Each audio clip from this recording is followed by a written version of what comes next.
Sa gabing itinaboy siya palabas ng mansyon sa Forbes Park, lumakad si Amelia Reyes nang walang dala kundi kahihiyan at paghamak mula sa makapangyarihang si Javier de la Cuesta. Ngunit mula sa sandaling iyon ng pagtalikod, tahimik niyang binuo ang isang bagong buhay, unti-unting binubuklat ang nakaraan at inilalantad ang madidilim na lihim ng pamilyang minsang itinuring lamang siya bilang palamuti. Makakabalik ba ang isang babaeng dinurog noon, aangkinin ang sariling kapalaran, at mapaluhod ang lalaking sumira sa kanya? Bumuhos ang malakas na ulan sa buong Metro Manila, kasabay ng bawat kidlat na tila bumibiyak sa kalangitan sa dalawa. Ngunit walang makakapantay sa bagsik ng unos sa loob ng mansyon ng mga De La Cuesta sa Forbes Park. Isang itim na leather bag ang walang awang ibinato sa makintab na sahig na gawa sa marmol. Gumawa ito ng malakas na kalabog, sapat na para basagin ang katahimikang bumabalot sa malawak na foyer. Umalis ka. Ang boses ni Javier de la Cuesta ay kasing lamig ng hangin na nagmumula sa aircon.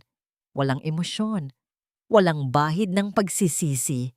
Nakatayo siya roon, matikas sa kanyang suot na mamahaling suit. Ang kanyang mukha ay parang isang maskarang pinakinis ng panahon at yaman.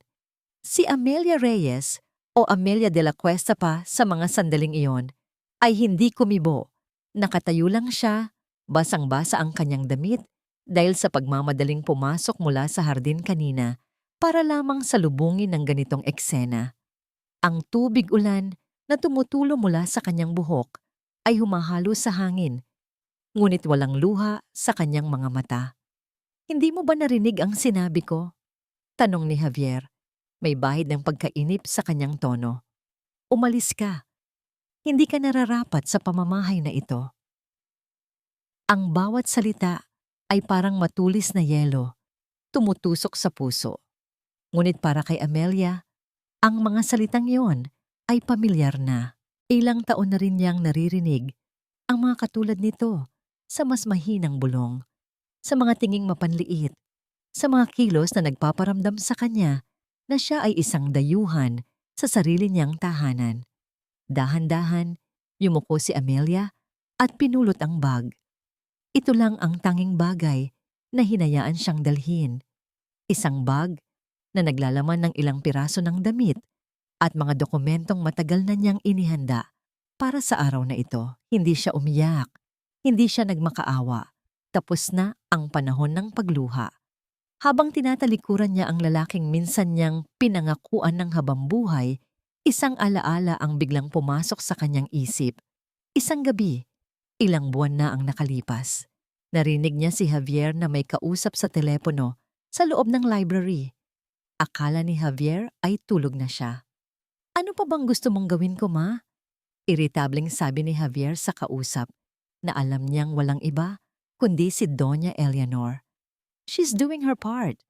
Maganda siya sa mga party. Marunong siyang ngumiti sa mga kamera. She's just a pretty face, ma. Isang dekorasyon. Isn't that enough? Isang dekorasyon. Isang magandang palamuti na isinasabit sa braso. Isang figurin na ipinapatong sa isang estante para pagandahin ang kabuuan ng bahay. Isang bagay na walang sariling isip, walang sariling pangarap. Iyon pala ang tingin sa kanya ng sarili niyang asawa. Ang alaala na yon ang naging panggatong sa natitirang lakas sa kanyang katawan. Bawat hakbang niya palayo kay Javier, palayo sa mansyon, ay isang hakbang patungo sa kalayaan. Binuksan niya ang malaking pinto na gawa sa nara. Sumalubong sa kanya ang malakas na hangin at ulan, na tila gustong-gusto siyang itulak pabalik sa loob. Ngunit hindi siya nagpatinag. Huminto siya sa may gate at lumingon sa huling pagkakataon. Ang mansyon na minsan ay naging pangarap niya ay isa na ngayong simbolo ng kanyang kabiguan at ng kanyang pagbangon. Ang mga ilaw nito ay nagniningning na parang mga bituin, ngunit sa loob, puno ito ng kadiliman at kasinungalingan. Isang taxi ang huminto sa kanyang harapan. Binigay niya sa driver ang isang address sa Pasig. Habang umaandar ang sasakyan, pinanood niya ang mga mansyon ng Forbes Park na unti-unting lumiliit sa salamin, hanggang sa naging maliliit na tuldok na lang ng liwanag bago tuluyang nilamon ng gabi. Ang biyahe ay tahimik. Tanging ang tunog lang ng wipers ng taxi at ang patak ng ulan sa bubong ang maririnig. Ang mga naglalakihang gusali sa BGC ay naliligo sa ulan. Ang kanilang mga ilaw ay malabo at parang mga multo. Nang makarating sila sa Kapitolyo Pasig, ibang-iba ang paligid. Mas simple, mas totoo. Tumigil ang taxi sa harap ng isang di kalakihang condominium building. Nagbayad si Amelia at bumaba. Dala-dala ang nag-iisa niyang bag. Pumasok siya sa lobby, tumango sa gwardiya, at dumiretso sa elevator. Pagdating niya sa ika-17 palapag, huminto siya sa harap ng pinto ng Unit 17B. Kinuha niya mula sa kanyang bulsa ang isang susi. Isang susi na hindi alam ni Javier. Isang susi na simbolo ng kanyang lihim na paghahanda. Pagpasok niya sa loob, sumalubong sa kanya ang amoy ng bagong pintura at ang katahimikan.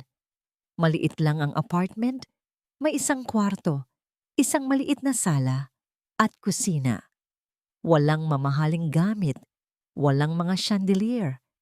Ngunit sa mga sandaling iyon, para kay Amelia, ito ang pinakamarangal na palasyo sa buong mundo. Dahil ito ay sa kanya. Ibinaba niya ang kanyang bag at lumakad patungo sa salamin na nakasabit sa dingding. Tinitigan niya ang kanyang refleksyon, isang babaeng basang-basa na may bahid ng pagod sa mukha, ngunit may apoy sa mga mata na hindi kayang patayin ng kahit anong unos. Ginamit niya ang kanyang mga daliri para suklayin ang kanyang buhok at pinunasan ang mga butil ng tubig ulan sa kanyang pisngi. Dito ako magsisimula muli. Sa gitna ng katahimikan, ang biglaang pagring ng kanyang telepono ay parang isang pagsabog. Kinuha niya ito mula sa kanyang bag, isang hindi rehistradong numero. Nag-alinlangan siya, ngunit sinagot din niya ito. Hello? Is this Mrs. Amelia de la Cuesta? Tanong ng isang boses ng lalaki sa kabilang linya. Formal at walang kabuhay-buhay. This is Amelia Reyes, mariin niyang pagtatama. This is Attorney Mendoza from Javier de la Cuesta's legal team. Pagpapatuloy ng lalaki. I'm calling to inform you that the divorce papers are ready. Mr. de la Cuesta expects you to sign them tomorrow morning. And to be clear, you will not be getting a single centavo from his assets, as per your prenuptial agreement. Walang naging sagot si Amelia sa abogado. Dahan-dahan niyang ibinaba ang telepono. Ang katahimikan ng kanyang bagong apartment ay tila lalong naging nakakabingi. Walang isang sentimo. Ang mga salitang iyon ay hindi na bago sa pandinig niya. Iyon ang kasunduan. Isang kasunduan na pinirmahan niya noong siya ay bulag pa sa pag-ibig, noong akala niya ang apelyidong De La Cuesta ay sapat na para sa isang buong buhay. Ngunit ngayon, ang mga salitang iyon ay hindi isang parusa, isa iyong pagpapalaya. Kinabukasan, ang amoy ng bagong lutong kape ang gumising kay Amelia. Ngunit hindi siya ang nagtimpla niyon. Nakaupo sa kanyang maliit na counter sa kusina ay si Isabel Garcia, ang kanyang matalik na kaibigan na may daladalang 2 paper bag mula sa isang kalapit na panaderya. Isa! Bulong ni Amelia, ang kanyang boses ay may bahid pa ng antok. Huwag ka nang magsalita, sabi ni Isa. Iniabot sa kanya ang isang mainit na tasa. Alam kong mangyayari ito. Ang hindi ko lang alam ay kung kailan. Good thing I had my own key to your secret fortress. Ngumiti si Amelia, isang totoong nga ngiti na matagal nang hindi nasisilayan sa kanyang mga labi. Si Isa, ang kanyang naging sandigan sa loob ng maraming taon, ang tanging nakakaalam sa bawat luhang pumatak sa loob ng mansyon sa Forbes Park. Si Isa rin ang tumulong sa kanyang maghanap ng apartment na ito. Ang kanyang naging kasabwat sa pagbuo ng isang escape plan. Naupo sila sa maliit na mesa. Sa isang iglap, tila bumalik sila sa kanilang mga araw sa kolehiyo. Simple, walang arte, at totoo. So ano ang plano? Tanong ni Isa habang hinahati ang pandesal. Inilabas ni Amelia ang isang lumang leather-bound journal mula sa kanyang bag. Ito ang tanging bagay na may sentimental na halaga na dinala niya. Binuklat niya ito sa isang pahina na puno ng mga sulat kamay na diagram at mga tala. R Consulting, basa ni Amelia sa pangalan na nasa itaas ng pahina. Amelia Reyes Consulting, a boutique brand consultancy firm. Tutulungan natin ang mga maliliit na negosyo na makahanap ng sarili nilang boses na makipagkompetensya sa mga dambuhala. May pait sa huling mga salita. Napanganga si Isa sa detalyadong plano. Naroon ang lahat: target market, financial projections, marketing strategies. Ami, kailan mo pa ito ginagawa?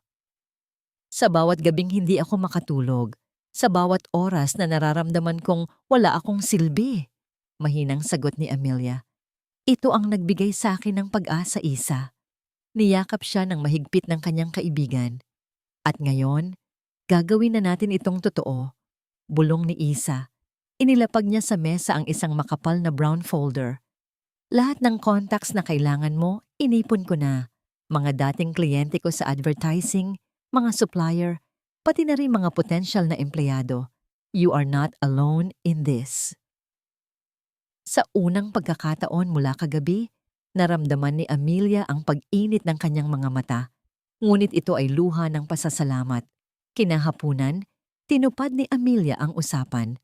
Pumasok siya sa naglalakihang gusali ng Dela Cuesta Holdings sa BGC, ang lugar na minsan niyang tinawag na teritoryo ng kanyang asawa. Ang mga empleyado ay napapatingin sa kanya, puno ng pagtataka at tsismis ang kanilang mga mata. Sa opisina ng mga abogado sa ika-40 palapag, sinalubong siya ng malamig na pakikitungo ni Attorney Mendoza. Inilatag nito sa harapan niya ang isang salansan ng mga dokumento. As stated, you will waive all rights to any and all properties, assets and shares of stock owned by Mr. Dela Cuesta. Sabi ng abogado na tila nagbabasa ng isang grocery list. Hindi sumagot si Amelia. Kinuha niya ang ballpen at walang pag-aalinlangang pinirmahan ang bawat pahina.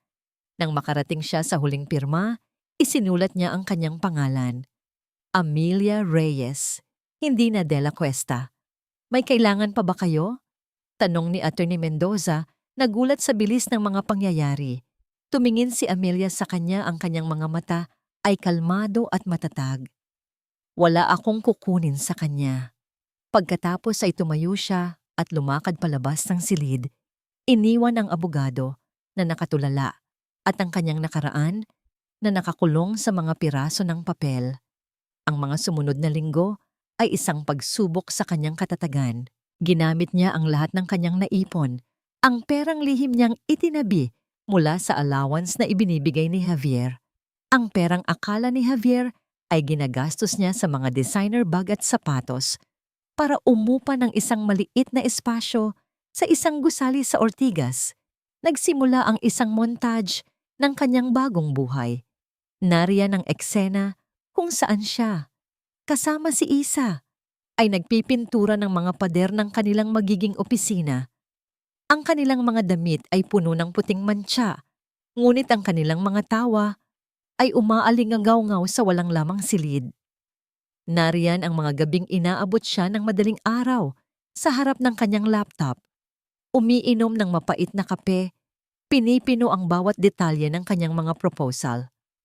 Nagsimula siyang tumawag sa mga potensyal na kliyente mula sa listahan ni Isa. I'm sorry, we already have a firm handling our account. AR Consulting? Never heard of you. We're not looking to change our branding strategy right now. Ang bawat pagtanggi ay isang suntok, ngunit hindi siya sumuko. Ang bawat hindi ay nagiging gasolina para lalo niyang pagbutihin. Isang gabi, pagkatapos ng isa na namang mahabang araw ng mga pagtanggi, napaupo na lang siya sa kanyang upuan, nakatingin sa blankong spreadsheet sa kanyang computer.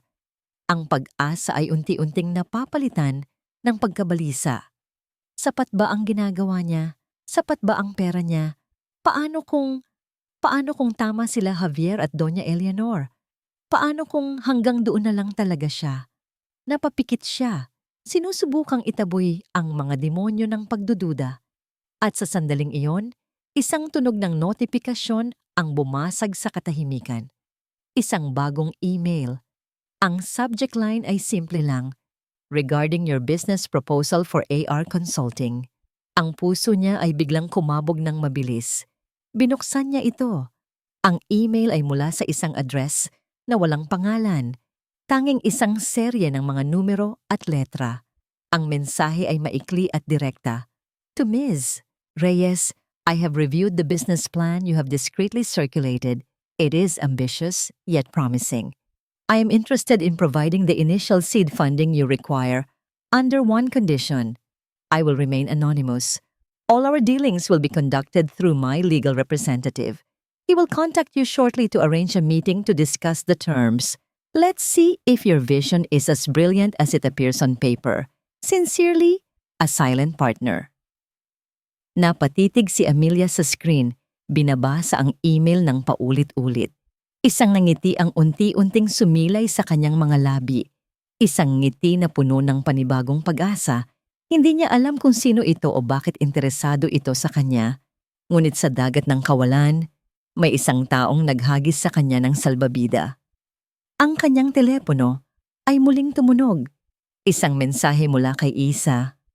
Kumusta ka na dyan? Huwag kang susuko, ha? Nag-type si Amelia ng sagot. Ang kanyang mga daliri ay nanginginig sa pananabik. I think, she typed, I just found a miracle. Ang pagkawala ni Amelia sa mansyon ng mga De La Cuesta ay parang pag-alis ng isang mamahaling painting sa dingding. Sa unang tingin, hindi mo mapapansin. Ang lahat ay nasa ayos pa rin. Ang mga kasangkapan ay makintab. Ang mga kurtina ay nakasabit ng perpekto. Ang sahig na marmol ay kumikinang. Ngunit habang tumatagal, mararamdaman mo, may kulang. Isang espasyong hindi mapunan. Ito ang nararamdaman ni Javier de la Cuesta. Bagamat hindi niya ito aaminin kahit sa sarili niya. Ang katahimikan sa almusal ay mas malalim. Ang king-sized bed ay tila mas lumawak at lumamig. Ang bahay na dati isang simbolo ng kanyang tagumpay ay naging isa na lamang malaking koleksyon ng mga mamahaling bagay na walang buhay. Sinubukan niyang punan ng espasyo. Mas nagbabad siya sa trabaho, umaalis ng maaga at umuuwi ng hating gabi. Pagkatapos ng opisina, dumidiretso siya sa mga high-end bar sa BGC kasama ang kanyang mga kasosyo sa negosyo. Napapaligiran ng ingay ng tawanan at tunog ng mga basong nag-uumpugan. Ngunit sa pag-uwi niya sa gabing lasing at pagod, ang katahimikan ay nandoon pa rin, naghihintay sa kanya. Isang gabi, habang naghahanap ng isusuot para sa isang business dinner, napadpad siya sa kabilang dulo ng napakalaking walk-in closet. Ito ang parte ni Amelia. Halos wala ng laman, maliban sa ilang mga kahon na iniwan nito. Ngunit sa isang sabitan, may nakalimutan siyang isang damit. Isang simpleng navy blue silk dress. Hindi ito gawa ng isang sikat na designer, ngunit laging sinasabi ni Amelia na paborito niya ito dahil sa simpleng ganda nito. Naalala ni Javier ang isang event kung saan isinuot ito ni Amelia. Habang abala siya sa pakikipag-usap sa mga posibleng investor, si Amelia ay tahimik na nakatayo sa isang tabi. Ngumingiti kapag kinakailangan. Parang isang perpektong accessory sa kanyang tagumpay. Hindi man lang niya ito tinanong kung nag-e-enjoy ba siya. Inis na isinara ni Javier ang pinto ng closet. Bakit ba niya iniisip ang mga ganitong bagay? He made the right decision. Tinanggal niya ang isang abala.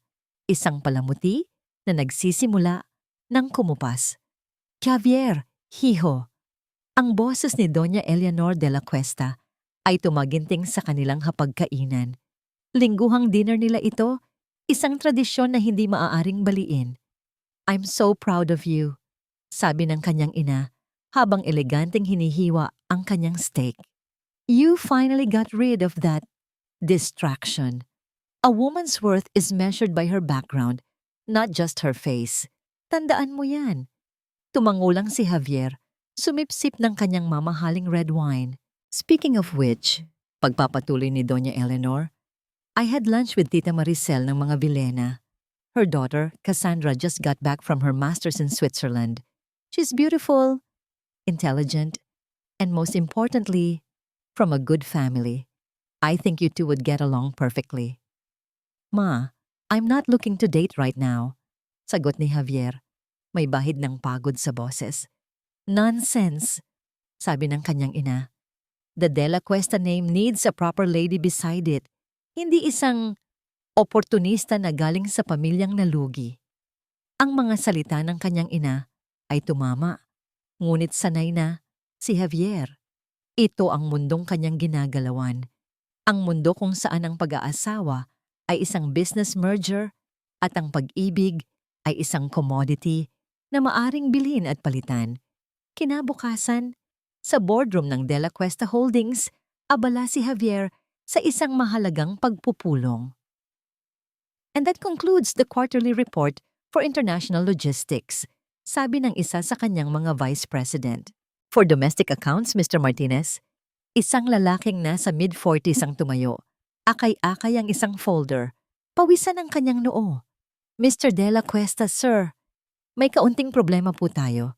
Sa nakaraang buwan, 3 sa ating mga small to medium scale clients ang biglang nag-terminate ng kanilang kontrata. Kumunot ang noo ni Javier. Anong ibig mong sabihin? They hired a new consultancy firm, sir. A startup. Sila daw po ang hahawak ng rebranding ng mga kumpanya. Paliwanag ni Martinez. Isang startup? Natawa ng mapakla si Javier. And we're losing clients to a startup? Who are they? Ang pangalan po ng kumpanya ay AR Consulting, sir. AR Consulting. Walang dating sa kanya ang pangalan. Tila isa lang sa mga daan-daang maliliit na kumpanyang sumusulpot sa Metro Manila. Hayaan niyo sila, walang ganang sabi ni Javier. Iwinagayway ang kanyang kamay. Barya lang yan. Focus on the bigger accounts. Huwag nating aksayahin ang oras sa mga langaw. Nakahinga ng maluwag si Martinez at naupo. Nagpatuloy ang pulong na parang walang nangyari.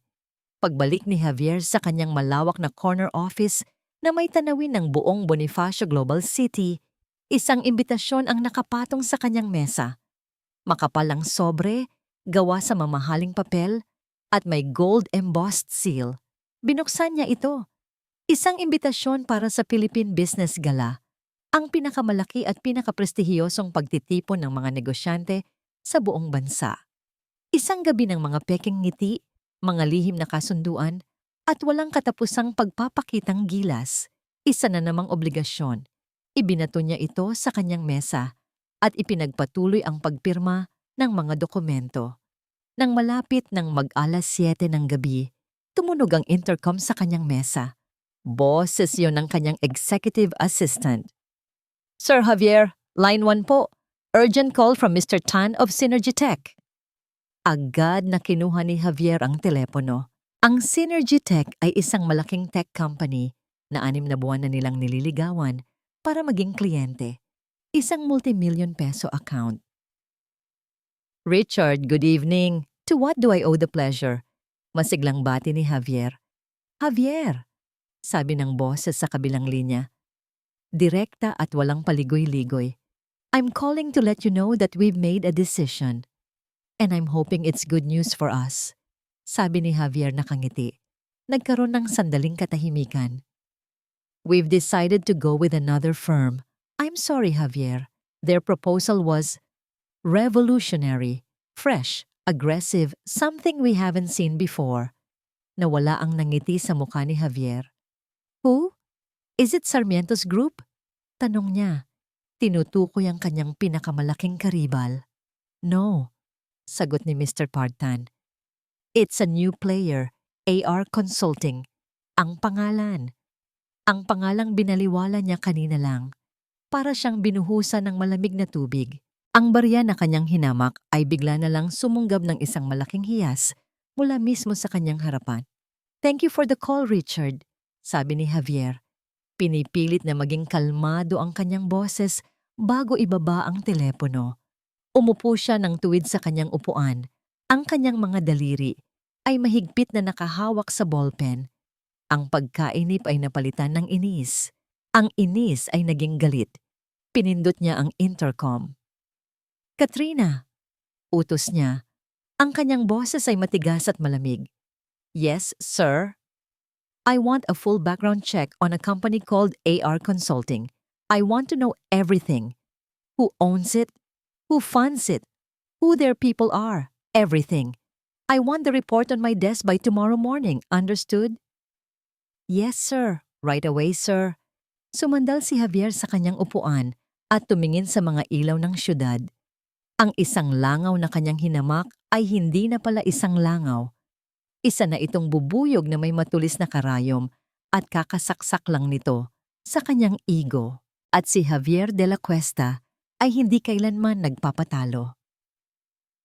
Ang pirma sa kontrata ng silent partner ay parang isang malakas na buhos ng ulan sa isang tuyong lupa. Sa isang iglap, ang AR Consulting ay nagkaroon ng buhay. Ang maliit na espasyo sa Ortigas ay napuno ng mga bagong kagamitan. Nakapag-hire si Amelia ng isang maliit ngunit mahuhusay na team. Si Marco, isang batang-batang graphic designer na puno ng mga makabagong ideya. Si Lena, isang veteranang marketing strategist na umalis sa isang malaking korporasyon dahil sawa na sa politika.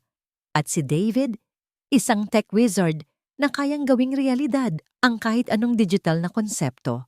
Ang dating tahimik na opisina ay napuno na ng tunog ng mga nagtatype na keyboard, ng mga masiglang brainstorming session at ng amoy ng walang katapusang kape.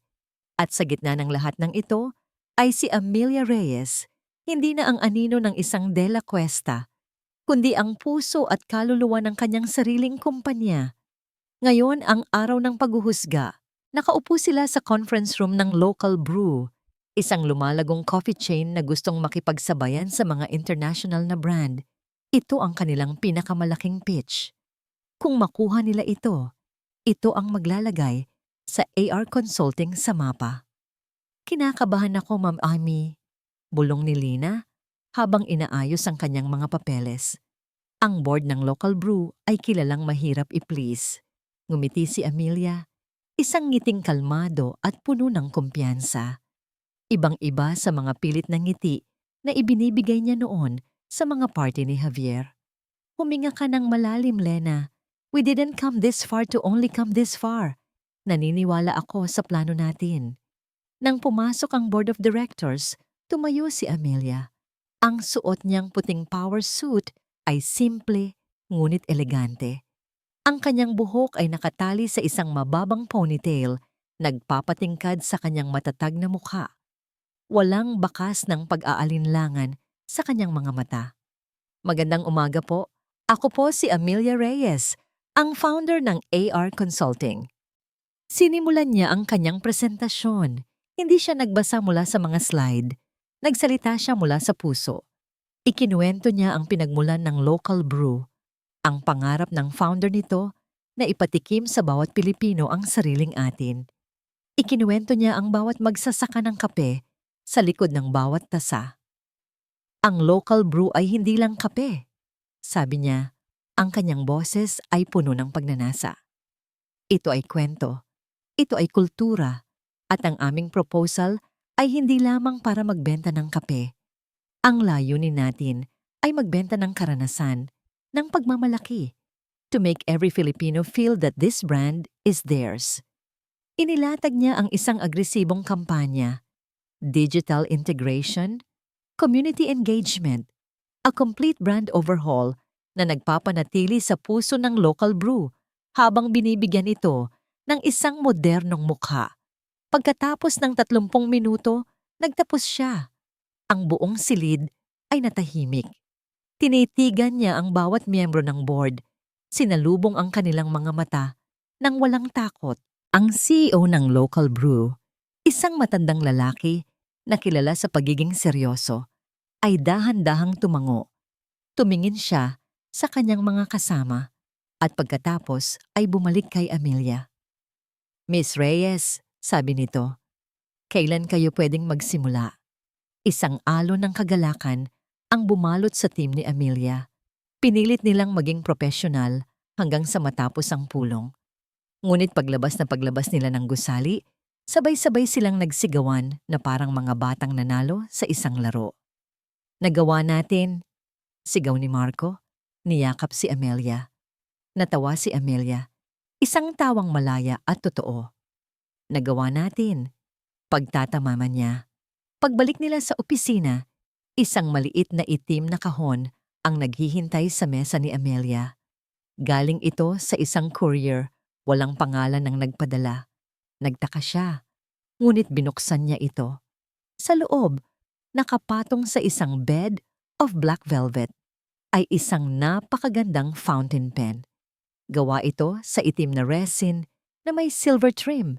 Simple, professional, at timeless.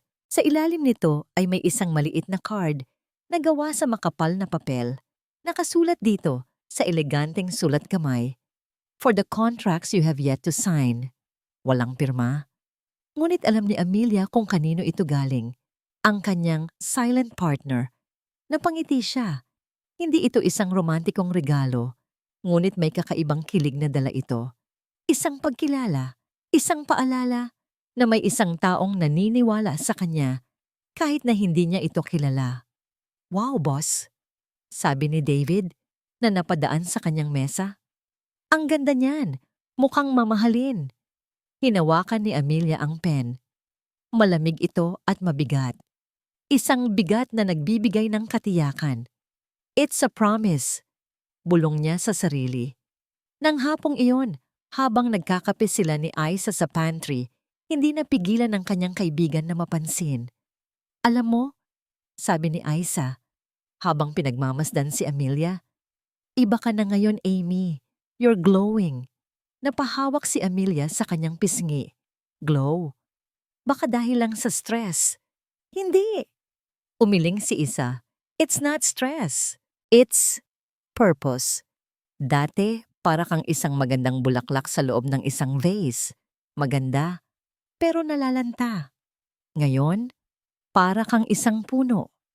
Nakatayo sa sarili mong mga paa, lumalago, at handang harapin ang kahit anong bagyo. Natigilan si Amelia.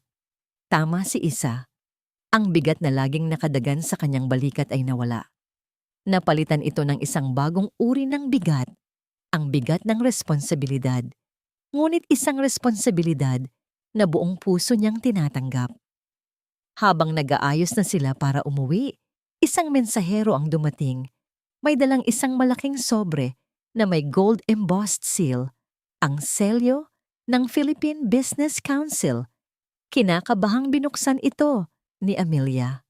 "Dear Miss Amelia Reyes, in recognition of AR Consulting's remarkable impact on the industry, we are honored to invite you to the annual Philippine Business Gala." Nabitawan niya ang sulat. Ang gala. Ang pinakamalaking event ng mundo na minsan niyang kinabibilangan bilang asawa ni Javier de la Cuesta. Ang lugar kung saan naramdaman niya ang pagiging invisible, ang pagiging isang palamuti. "Anong sabi?" tanong ni Lena. Pinulot ni Amelia ang imbitasyon at binasa ito ng malakas. "Wow," sabi ni Marco. "Ma'am, you're officially one of the big players." Ngunit para kay Amelia, ito ay higit pa roon. Ito ay isang pagkakataon. Isang pagkakataon na bumalik sa mundo na yon, hindi bilang anino ng kahit sino, kundi bilang siya. Bilang Amelia Reyes, CEO. Bago pa man siya makasagot, tumunog ang kanyang telepono. Isang hindi pamilyar na numero. "Hello, Amelia Reyes speaking." "Good evening, Miss Reyes," sabi ng isang formal at malalim na boses. "I am Attorney Francisco Laurel. I represent your silent partner." Biglang tumayo ng tuwid si Amelia. "Attorney Laurel, good evening." "I'm calling to relay a message," sabi ng abogado. "My client is very pleased with your recent successes, particularly with the local brew account. He believes it is time for you to meet." Ang puso ni Amelia ay nagsimulang tumibok ng mabilis. Sa wakas, Makikilala na niya ang taong nagtiwala sa kanya. Of course, kailan at saan po? Nagkaroon ng sandaling paghinto sa kabilang linya bago sumagot ang abogado. He wants to meet you at the Philippine Business Gala this Saturday. Ang Grand Ballroom ng isang 5-star hotel sa Makati ay nag-uumapaw sa kapangyarihan. Ang mga nagkikislapang chandelier ay nagbibigay liwanag sa mga mukha ng pinakamayayaman at pinakamaimpluwensyang tao sa Pilipinas. Ang hangin ay puno ng halimuyak ng mamahaling pabango, ng bulungan ng mga lihim na kasunduan at ng tunog ng mga nag-uumpugang baso ng champagne. Para kay Javier de la Cuesta, ito ang kanyang kaharian. Nakatayo siya malapit sa ice sculpture na may logo ng Business Council, hawak ang isang flute ng champagne, tila isang haring nagmamasid sa kanyang mga nasasakupan. Bawat taong dumadaan ay bumabati sa kanya. Isang senador, isang bangkero, isang real estate magnate. Nginingitian niya silang lahat. Isang ngiting sanay na. Isang maskarang perpektong humuhulma sa kanyang mukha. Javier, mabutit nakarating ka. Bati ni Mr. Velasco, isang matandang industrialist. Narinig ko ang tungkol sa Synergy Tech. Tough break, but that's business. Ngumiti lang si Javier. There will always be other accounts, Tito. Ang mahalaga, we learn from our losses. Isang perpektong sagot, isang kasinungalingan. Sa loob-loob niya, kumukulo pa rin ang kanyang dugo sa tuwing naaalala niya ang AR Consulting. Hanggang ngayon, blanko pa rin ang background check na pinagawa niya. Ang kumpanya ay parang isang multo. Biglang lumitaw at nanggugulo. Napadako ang tingin niya sa kanyang ina, si Doña Eleanor, na abala sa pakikipag-usap sa isang grupo ng mga matatandang sosyalera.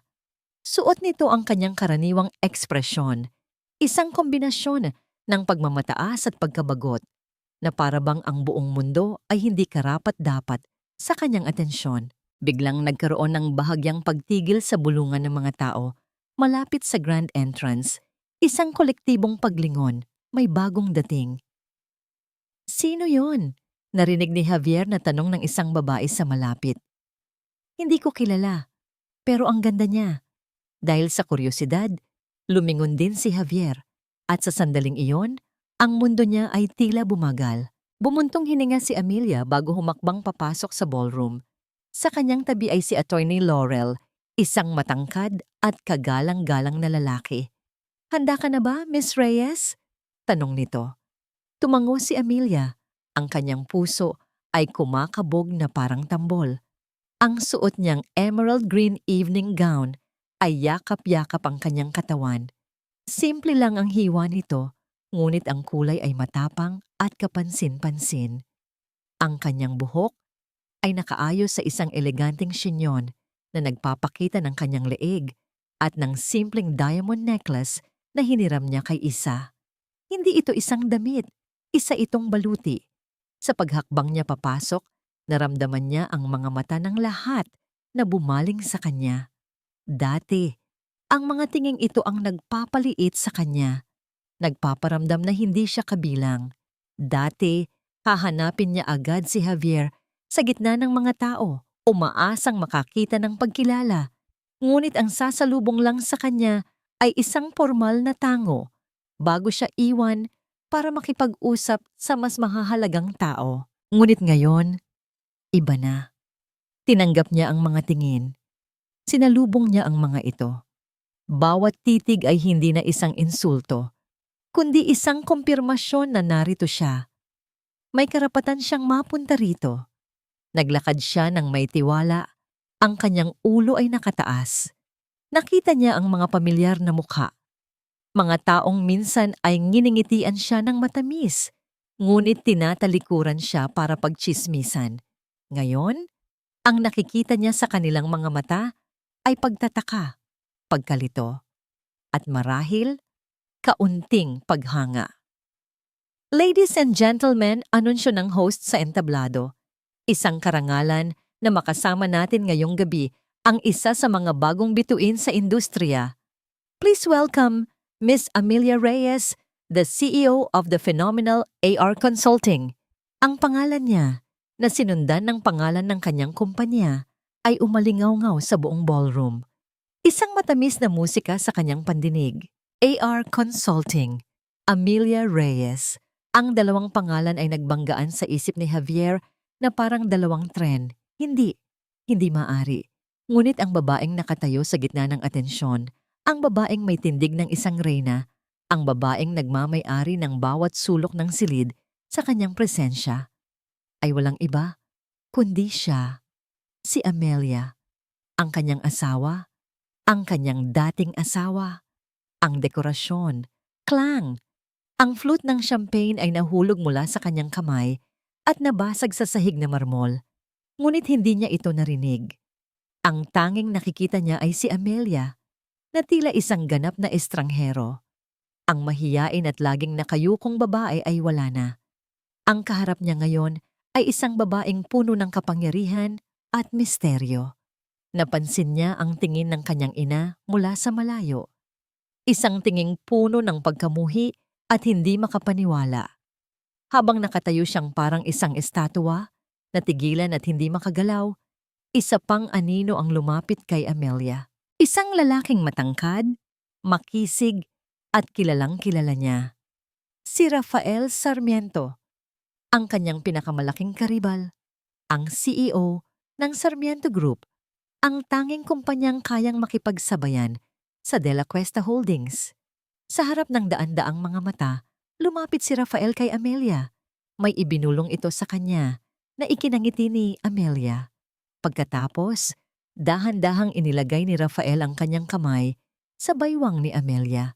Isang kilos na nagpapakita ng pag-aari at proteksyon.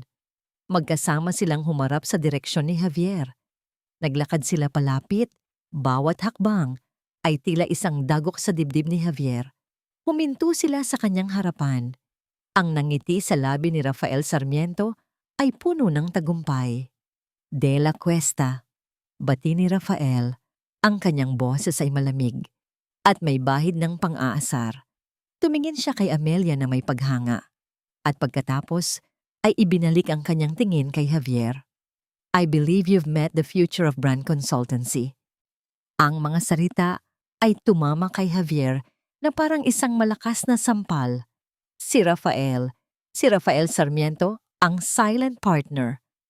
Ang taong pumopondo sa pagwasak ng kanyang kumpanya ay ang kanyang mortal na kaaway. At ang sandata na ginagamit nito ay ang babaeng itinapon niya. Hindi makapagsalita si Javier. Ang kanyang isip ay blanko. Ang ingay ng party ay nawala. Ang tanging nakikita niya ay ang dalawang taong nakatayo sa kanyang harapan. Ang kanyang karibal at ang kanyang pinakamalaking pagkakamali. Bago pa man siya makahanap ng mga salita, isa pang boses ang bumasag sa tensyon. Isang boses na matinis at puno ng kamandag. Well, look what we have here. Si Doña Eleanor ay nakalapit na sa kanila.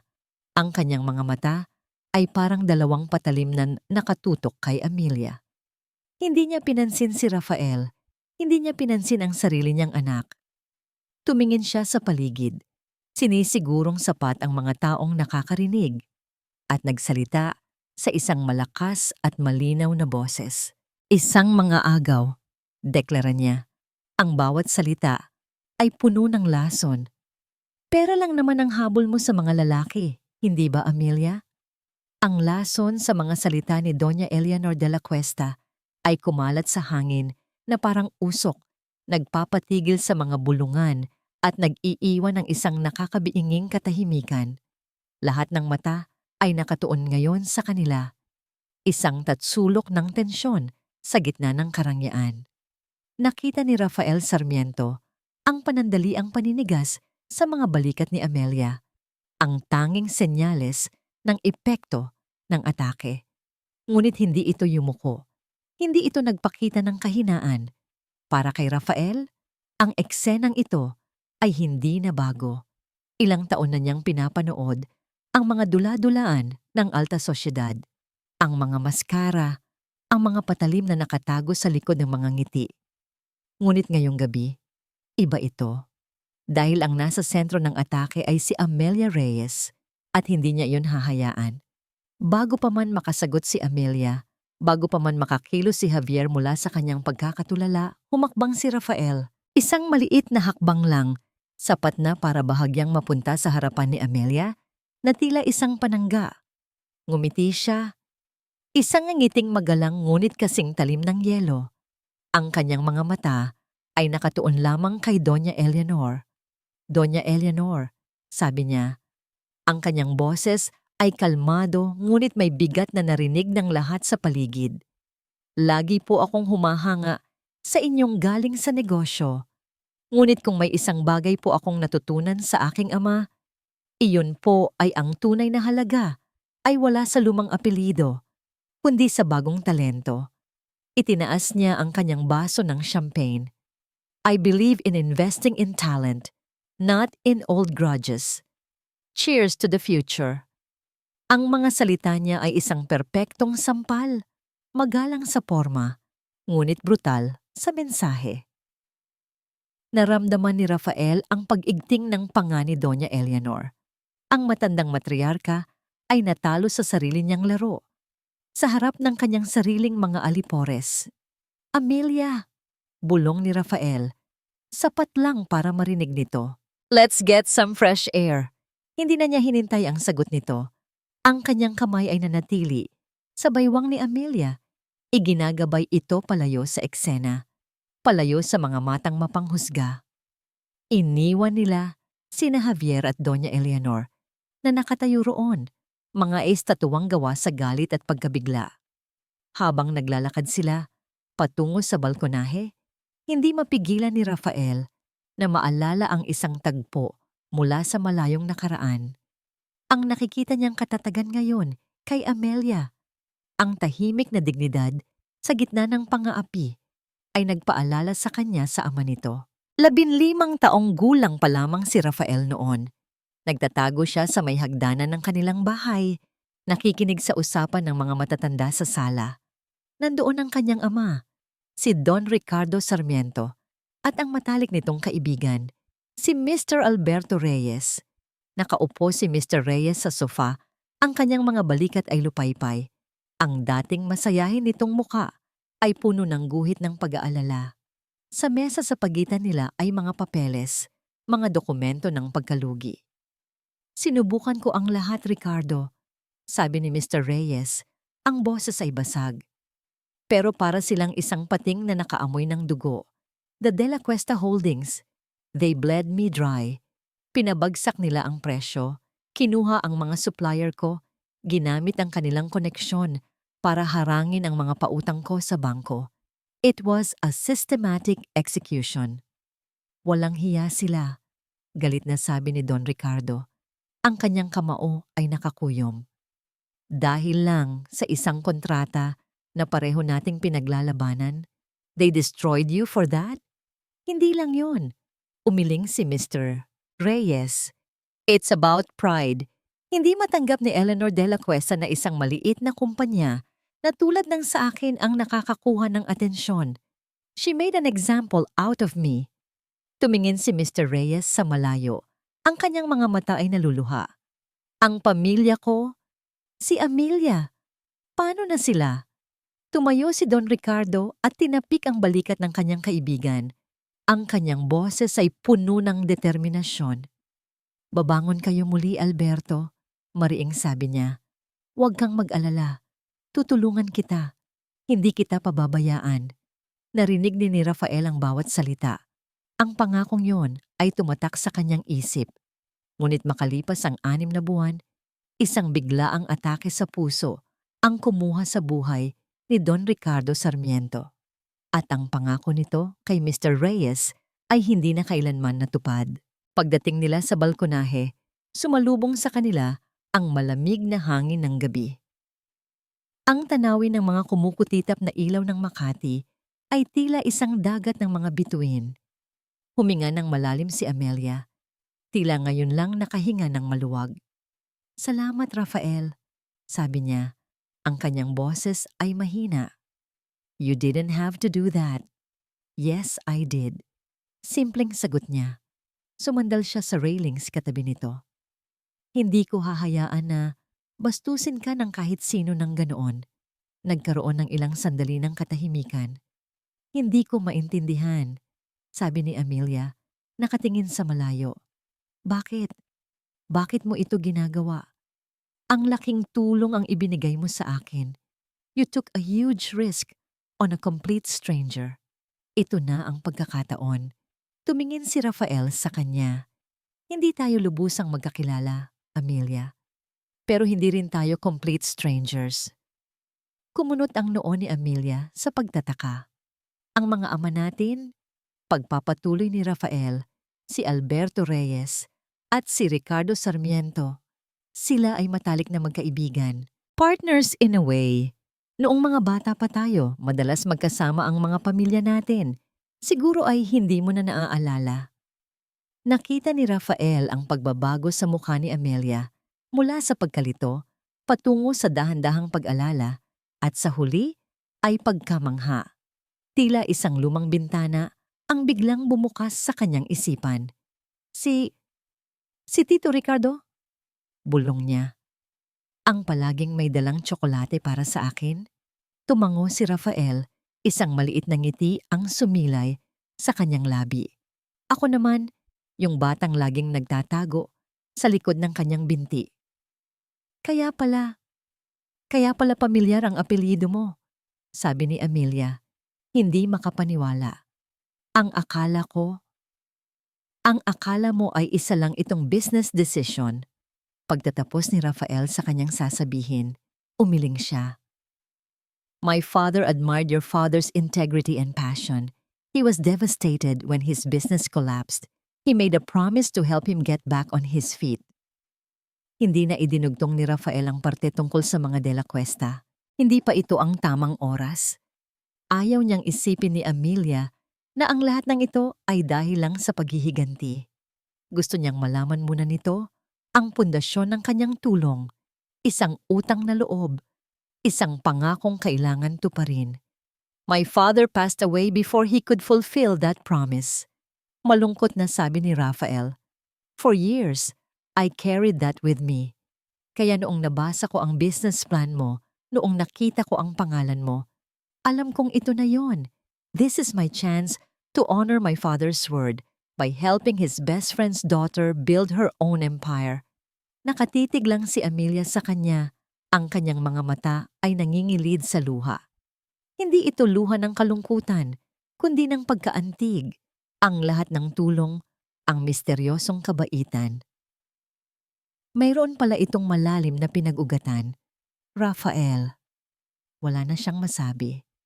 You don't have to say anything, sabi niya. Ang kanyang boses ay malumanay.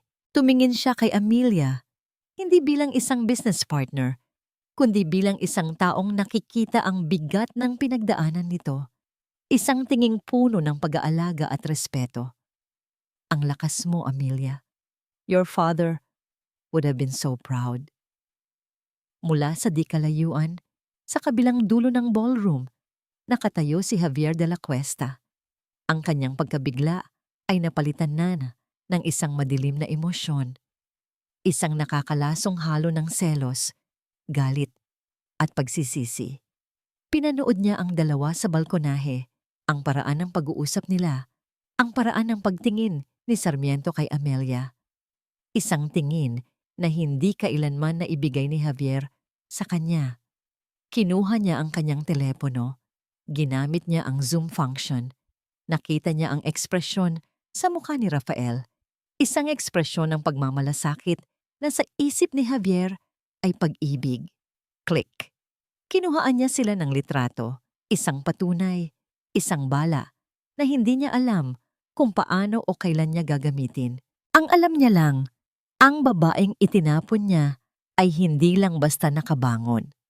Natagpuan na nito ang kanyang bagong kakampi, at ang kakamping iyon ay ang kanyang pinakamatinding kaaway. Umuwi si Javier de la Cuesta mula sa gala na parang isang sundalong galing sa digmaan. Talo, lito, at sugatan. Ngunit ang mga sugat niya ay hindi nakikita. Nasa loob ang mga ito, malalim at kumikirot. Hindi siya natulog. Ang kanyang gabi ay ginugol sa panonood sa iisang bagay. Ang litratong kinuha niya mula sa kanyang telepono. Ang larawan ni Amelia at Rafael sa balkonahe. Ang paraan ng pagtingin ni Rafael kay Amelia. Isang tinging puno ng pag-unawa at pag-aalaga. Isang tingin na kailanman ay hindi niya naibigay. Ang ang ngiti sa mga labi ni Amelia, isang namangiting payapa, isang ngiting hindi para sa kanya. Ang bawat piksel ng larawan ay parang isang karayom na tumutusok sa kanyang ego, sa kanyang puso. Ang selos ay isang pamilyar na pakiramdam. Ngunit ang nararamdaman niya ngayon ay mas malalim, mas komplikado, pagsisisi. Bakit ngayon lang niya nakita ang Amelia na yon? Ang babaeng may kakayahang magpatayo ng sariling kumpanya. Ang babaeng kayang makuha ang respeto ng isang Rafael Sarmiento. Siya ba ang naging dahilan kung bakit hindi ito lumabas noon? O sadyang bulag lang siya? Hindi na niya matiis ang mga tanong na walang sagot. Kailangan niyang malaman. Kailangan niyang maintindihan kung paano naging posible ang lahat ng ito. Kinabukasan, hindi siya pumasok sa kanyang opisina. Sa halip, sa ilalim ng kadiliman ng gabi, nagtungo siya sa isa sa mga lumang gusali ng De La Cuesta Holdings, ang gusali kung saan nakatago ang kanilang mga archives. Isang sementeryo ng mga lumang kontrata at mga nakalimutang kasunduan. Gamit ang kanyang master key, pumasok siya sa malamig at maalikabok na silid. Ang amoy ng lumang papel ay sumalubong sa kanya. Binuksan niya ang mga ilaw na nagpapakita ng mga hilera ng matataas na metal na estante, puno ng libu-libong mga folder. Nagsimula siyang maghanap. Hindi niya alam kung ano mismo ang hinahanap niya. Ang alam niya lang, may koneksyon si Rafael kay Amelia na higit pa sa negosyo. Sinabi ni Rafael na magkaibigan ang kanilang mga ama. Sinimulan niyang hanapin ang mga file mula sa mga panahong yun. 15 taon na ang nakalipas. Sarmiento, Reyes, bulong niya sa sarili habang binabasa ang mga label sa mga folder. Pagkalipas ng halos 3 oras, nakita niya ito. Isang manipis na folder na may label na Reyes Textile Corporation. Acquisition Proposal Terminated. Ang pangalan ng kumpanya ng pamilya ni Amelia. Nanginginig ang mga kamay na binuksan niya ito. Sa loob ay mga financial report, mga market analysis, mga papeles na nagpapakita na ang Reyes Textile ay isang maliit ngunit matatag na kumpanya. Ngunit ang nakakuha ng kanyang atensyon ay isang serye ng mga panloob na memo na nakasiksik sa likod. Ang isa ay isang typed memo mula sa kanilang CFO noon na nagsasabing over-aggressive ang kanilang estratehiya laban sa Reyes Textile. Ngunit ang huling memo ang nagpatigil sa kanyang paghinga. Hindi ito makinilyado, sulat kamay ito, sa isang pamilyar at eleganteng pagsulat, ang sulat kamay ng kanyang ina. To the board, cease all negotiations, shift to hostile tactics. I want their supply lines cut, their credit lines frozen. We will not acquire Reyes Textile. We will annihilate it. Leave no room for recovery. This will serve as a message to all other small players who dare to challenge us. EDC annihilate. Wasakin. Parang sinuntok sa sikmura si Javier. Hindi ito negosyo. Ito ay isang pagpatay. Bigla, isang alaala ang bumalik sa kanya na parang isang malakas na sampal. Isang gabi, mga unang taon ng kanilang pagsasama ni Amelia. Nakahiga sila sa kama. Alam mo, minsan iniisip ko pa rin ang nangyari sa negosyo nila Papa. Malungkot na sabi ni Amelia. Bigla na lang gumuho ang lahat. Parang may isang malaking kamay na sumakal sa amin hanggang sa hindi na kami makahinga. Hinawakan ni Javier ang kamay nito noon, ngunit ang kanyang isip ay nasa trabaho. That's business, Amelia, sabi niya, na para bang nagpapaliwanag sa isang bata. The weak get eaten by the strong. Ganun talaga ang laro. Naalala niya ngayon ang lungkot sa mga mata ni Amelia nang sabihin niya iyon. Ang paraan ng pagtango nito at pagtalikod sa kanya para matulog. Hindi niya naintindihan noon. Ngayon, naiintindihan na niya. Ang malaking kamay na sumakal sa pamilya niya ay ang kamay ng sarili niyang ina. At siya, ang asawa nito, ang nagbalewala sa sakit na yon. Isinara ni Javier ang folder. Ang galit sa kanyang ina ay nagsimulang umakyat sa kanyang lalamunan, kasabay ng isang matinding pagkasuklam sa kanyang sarili. Sa gabing iyon, bumuhos na naman ang ulan. Ang mga patak ay humahampas sa windshield ng kanyang sasakyan. Hindi niya namalayan, ang kanyang mga paa ay dinala siya sa Kapitolyo. Pasig. Huminto siya sa tapat ng condominium building kung saan nakatira si Amelia. Ang parehong ulan, ang parehong pakiramdam ng pagtataboy. Ngunit ngayon, siya ang nasa labas, nakatingin sa loob. Nakita niya ang liwanag sa bintana ng unit nito sa 17 palapag. Aakyat ba siya? Kakatok? At ano ang sasabihin niya? Sorry, Amelia. Ang pamilya ko pala ang sumira sa pamilya mo. Isang kabaluan. Hindi niya kaya. Ang bigat ng kanyang kasalanan ay pumipigil sa kanyang mga paa na gumalaw. Pinanood niya lang ang bintana na para bang sa pagtingin lang doon ay mababawasan ang sakit na nararamdaman niya. Pagkatapos ng 1 oras, umalis siyang dala ang parehong bigat sa kanyang dibdib. Dumiretso siya sa mansyon sa Forbes Park. Naabutan niya ang kanyang ina sa sala. Nagbabasa ng libro. Isang baso ng brandy sa kanyang tabi. Kalmado. Tila walang nangyari. Javier, ginabi ka, sabi nito. Hindi man lang inaalis ang tingin sa libro. Hindi sumagot si Javier. Lumakad siya palapit at walang seremonyang inilapag ang folder ng Reyes Textile sa mesang salamin sa harapan nito. Ang kalabog ay umalingaw-ngaw sa tahimik na silid. Sa wakas ay nag-angat ng tingin si Doña Eleanor. Tiningnan niya ang folder. Pagkatapos ay tumingin kay Javier. Walang bakas ng gulat sa kanyang mukha. Anong ibig sabihin nito, Ma? Tanong ni Javier. Ang kanyang boses ay nanginginig sa pinipigilang galit. Exactly what it looks like. Simpleng sagot ng kanyang ina. Isinasara ang kanyang libro. A business decision I made 15 years ago. A business decision? Hindi makapaniwalang ulit ni Javier. You destroyed them. They were just a small business, Ma. They were people. Dahil lang sa isang kontrata? Hindi lang dahil sa kontrata, Javier. Tumayo si Doña Eleanor. Ang kanyang tindig ay puno ng awtoridad. It was about principle. It was about showing this world that there is a hierarchy. And the De La Cuestas are at the top. I did what I had to do for this family. For you. For me? Tumawa ng mapakla si Javier. You pushed away the only real thing in my life for a principle. Pinakasalan ko ang anak ng taong sinira mo, Ma. At hinayaan mo lang. I tolerated her, Mariing sabi ni Doña Eleanor, because you wanted her.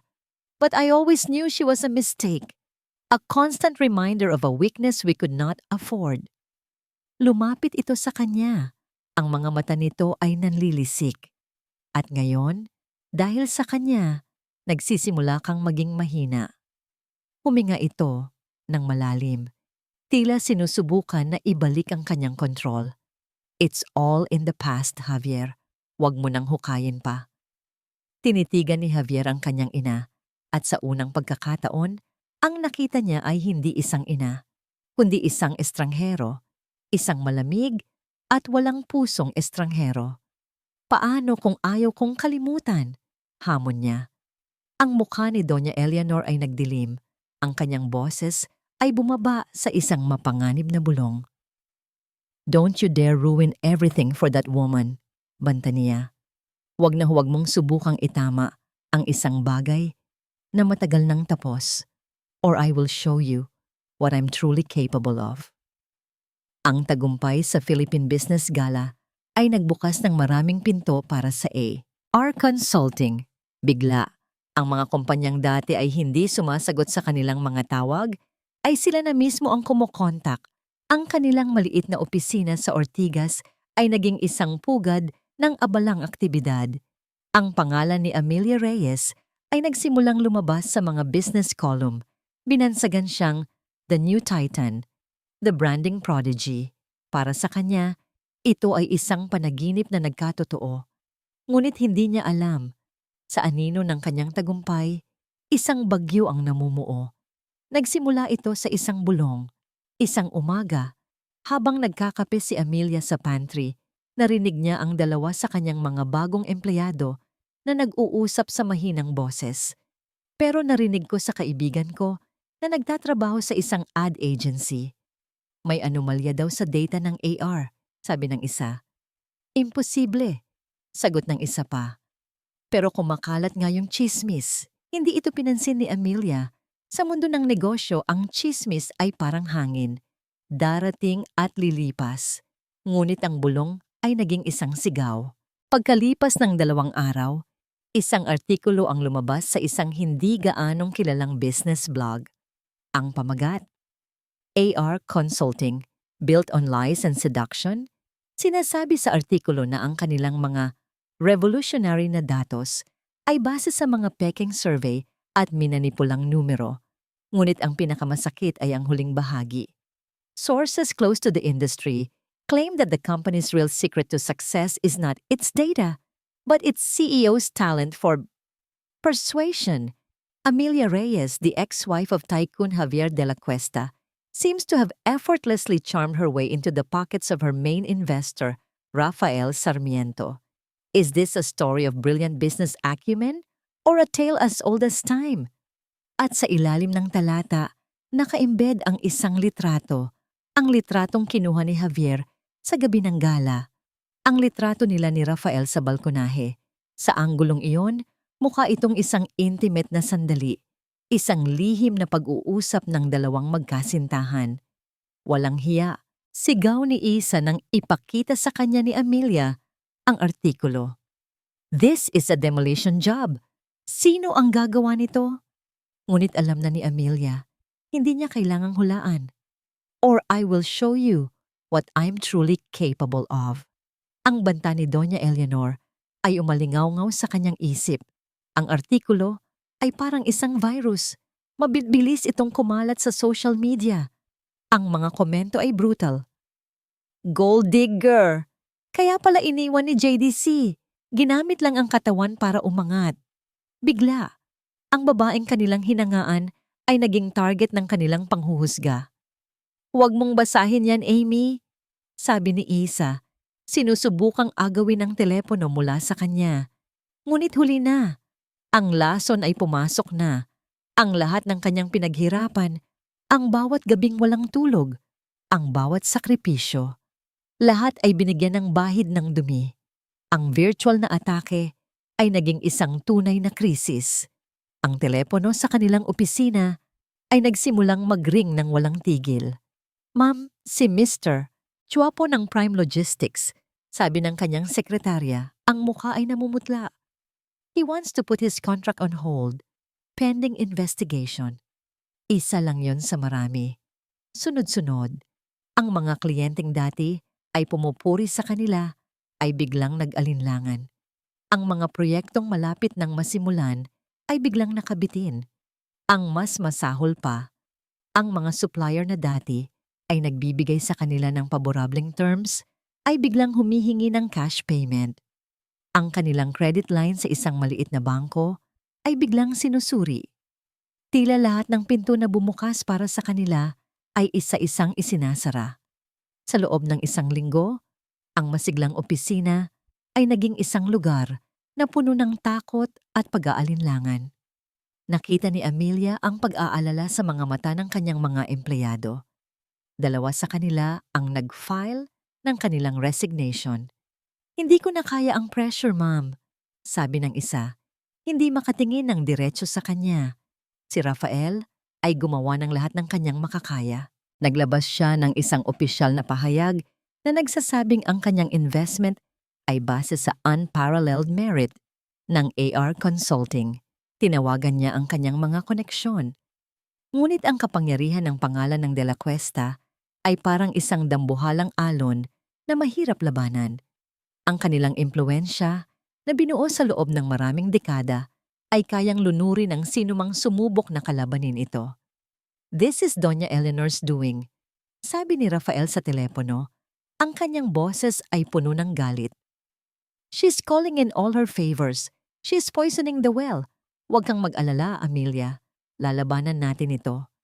Ngunit paano? Paano mo lalabanan ng isang multo? Isang kaaway na gumagalaw sa anino.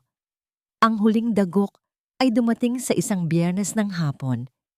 Isang opisyal na sulat mula sa bangko. Isang manipis na sobre na naglalaman ng pinakamabigat na balita. Kinuha ito ni Amelia. Ang kanyang mga kamay ay bahagyang nanginginig. Binuksan niya ito. Ang mga legal na salita ay lumalangoy sa kanyang paningin, ngunit ang mensahe ay malinaw. "Due to recent and highly public adverse information that significantly affects the risk profile of your company, we regret to inform you that your business loan has been frozen, effective immediately." Nabitawan niya ang sulat. Ang papel ay dahan-dahang nahulog sa sahig. Frozen. Ang perang bumubuhay sa operasyon ng kumpanya. Ang perang pampasweldo sa kanyang mga empleyado. Ang perang pambayad sa upa. Wala na. Napaupo siya sa kanyang upuan. Tumingin siya sa labas ng bintana ng kanyang opisina. Dati, ang tanawin ng syudad ay nagbibigay sa kanya ng inspirasyon. Ngayon, para itong isang konkretong gubat na handa siyang lamunin. Nagawa niya ang lahat ng tama. Nagtrabaho siya ng marangal. Bumangon siya mula sa abo. Ngunit sa isang iglap, ang lahat ay tila guguho. Ang reyna na pinuri nila ay malapit ng matanggalan ng korona. Ang imperyong sinimulan niyang buuin ay nasa bingit ng pagbagsak. Nakatitig siya sa kawalan. Ang kanyang puso ay mabigat na parang bato. Ang pag-asa na kanyang inipon, ang kumpiyansang kanyang binuo, lahat ay unti-unting nauubos. All is lost. Talo na ba talaga siya? Ang balita ng pagbagsak ng AR Consulting ay kumalat na parang apoy sa mundo ng negosyo. Para sa marami, ito ay isang inaasahang wakas, isang babala sa mga hamak na mangahas, lumaban sa mga dambuhala. Para kay Javier de la Cuesta, ang bawat balita ay parang isang suntok sa kanyang kaluluwa. Pinanood niya ang lahat mula sa kanyang toreng gawa sa salamin at bakal. Nakikita niya ang mga headline, naririnig niya ang mga bulungan sa boardroom. Ang kanyang ina, si Doña Eleanor, ay mas kalmado kaysa dati na para bang isang reyna na matagumpay na nadurog ang isang rebelyon. Ngunit si Javier ay hindi makahanap ng kapayapaan. Isang hapon, nakita niya ito sa balita sa telebisyon. Isang video clip na kuha sa labas ng gusali ng AR Consulting. Si Amelia ay pinalilibutan ng mga reporter. Ang kanilang mga kamera at mikropono ay nakatutok sa kanyang mukha na parang mga sandata. "Reyes, totoo po bang bankrupt na ang inyong kumpanya? May katotohanan po ba ang mga akusasyon ng fraud? Is it true that Rafael Sarmiento is pulling out his investment?" Hinarap sila ni Amelia. Kitang-kita ni Javier ang pagod sa kanyang mga mata, ang bahagyang panginginig ng kanyang mga labi. Ngunit nang magsalita ito, ang kanyang boses ay hindi basag. Matatag ito. "AR Consulting was built on integrity, and we will stand by that," sabi niya. Ang kanyang mga mata ay matapang. "This is a trial, but this is not the end. The truth will come out." Pagkatapos ay pumasok na ito sa gusali. Iniwan ang mga reporter na nagkakagulo. Ipinatay ni Javier ang TV. Ngunit ang imahe ni Amelia, sugatan ngunit hindi sumusuko, ay nanatiling nakatatak sa kanyang isipan. Ang babaeng akala niya ay mahina. Ang babaeng akala niya ay kailangan ng kanyang proteksyon, ay mas matapang pa pala kaysa sa kanya. This is not the end. Alam ni Javier kung ano ang ibig sabihin yon. Lalaban si Amelia hanggang sa huli. At alam niya rin na gagamitin ng kanyang ina ang lahat ng natitirang kapangyarihan nito para siguruhing hindi na ito makakabangon pa. Ang bigat sa kanyang dibdib ay halos hindi na niya makayanan. Gabi-gabi, binabalikan siya ng mga alaala. Ang sakit sa mga mata ni Amelia nang sabihin niyang isa lang itong dekorasyon, ang paraan ng pagbaliwala niya sa kwento nito tungkol sa pagkalugi ng kanilang pamilya. Ang lamig sa kanyang boses nang palayasin niya ito sa gitna ng ulan. Ang lahat ng iyon ay parang mga multo na humahabol sa kanya. Bumubulong na siya ang may kasalanan. Siya ang nagsimula ng lahat. Sa desperasyon, ginawa niya ang isang bagay na hindi niya akalaing gagawin niya. Tinawagan niya si Isabel Garcia, ang matalik na kaibigan ni Amelia. "What do you want, Javier?" Sagot ni Isa. Ang kanyang boses ay puno ng galit at pagkasuklam. "Isa, how is she?" Nahihirapang tanong ni Javier. Isang tawang walang kasiyahan ang narinig niya mula sa kabilang linya. How is she? Paano nga ba ang isang taong pinagtulungan sirain ng buong mundo? Sinisikap niyang iligtas ang kumpanyang binuo niya mula sa sarili niyang dugo't pawis. Sinusubukan niyang maging matatag para sa mga empleyadong naniniwala pa sa kanya. "She's fighting, Javier. No thanks to you." I didn't want this to happen," mahinang sabi ni Javier. "Talaga?" Sumigaw si Isa sa telepono. Ang kanyang boses ay nag-uumapaw sa emosyon. "You threw her out. You let your mother walk all over her for years. Pinanood mo lang habang unti-unti siyang nawawala. Nasaan ka noong kailangan ka niya? At ngayon, tatawag ka para magtanong kung kumusta siya?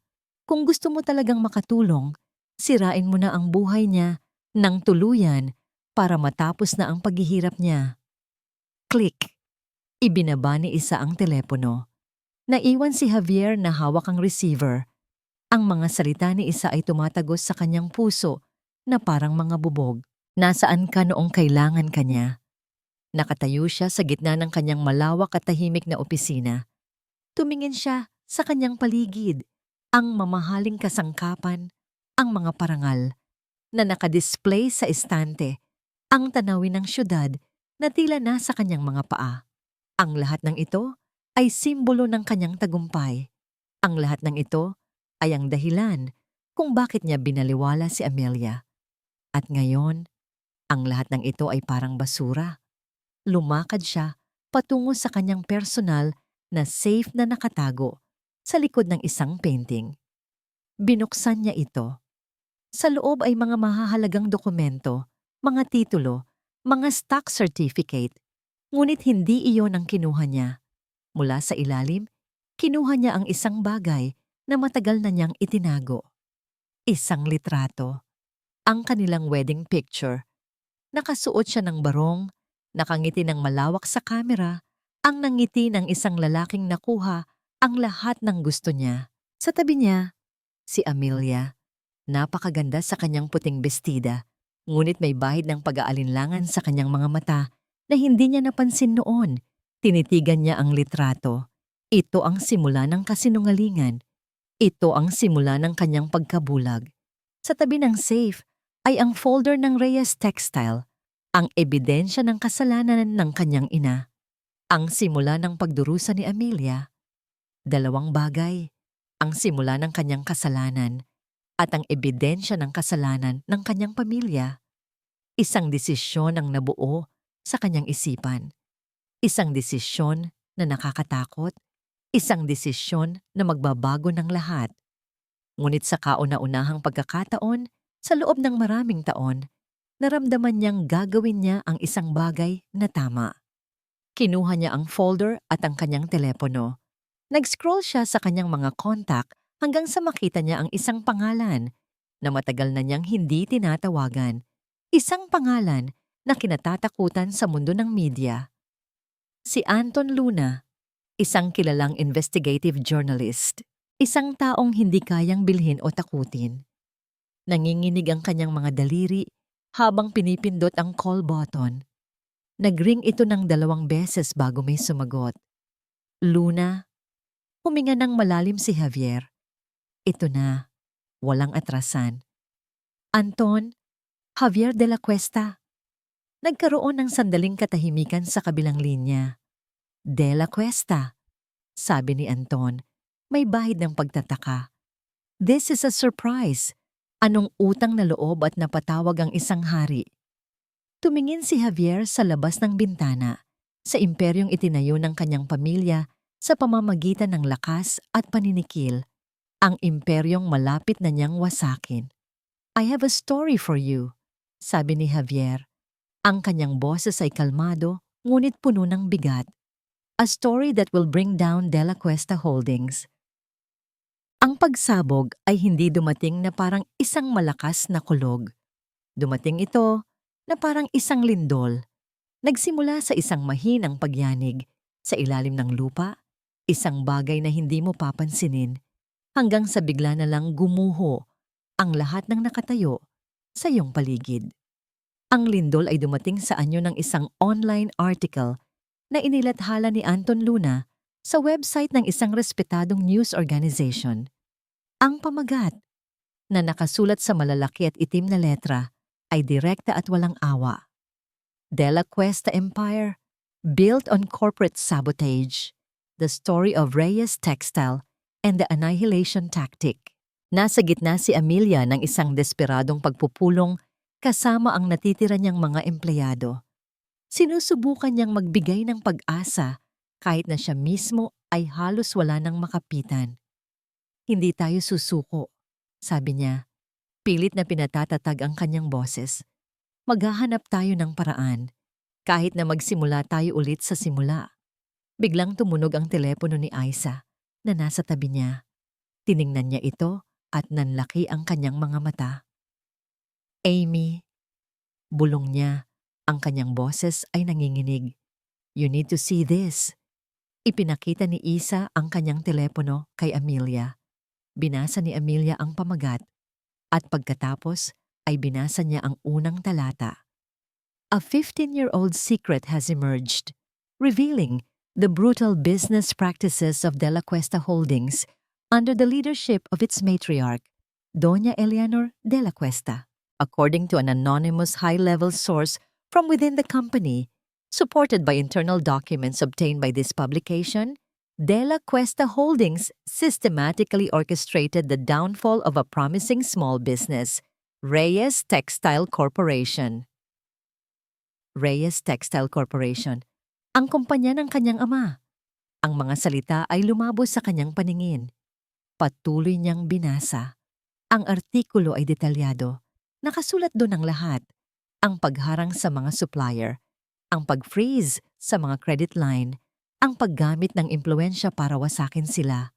Ang lahat ng mga bagay na ikinukwento ng kanyang ama sa kanya noon na parang mga halimaw sa dilim ay may pangalan na ngayon, Doña Eleanor de la Cuesta. At ang pinakamatindi sa lahat, ang artikulo ay may kasamang scanned copy ng isang sulat kamay na memo. Isang memo na naguutos na wasakin at huwag bigyan ng pagkakataong makabangon ang kumpanya nila. Ang pirma sa ilalim. EDC. Hindi totoo to. Bulong ni Amelia, napahawak sa mesa para suportahan ang sarili. Totoo, Amy. Sabi ni Aiza, ang kanyang mga mata ay nagluluha na rin para sa kaibigan. This explains everything. Ito ang dahilan kung bakit gano'n na lang ang galit sa'yo ni Doña Eleanor. You were a ghost from her past living in her own house.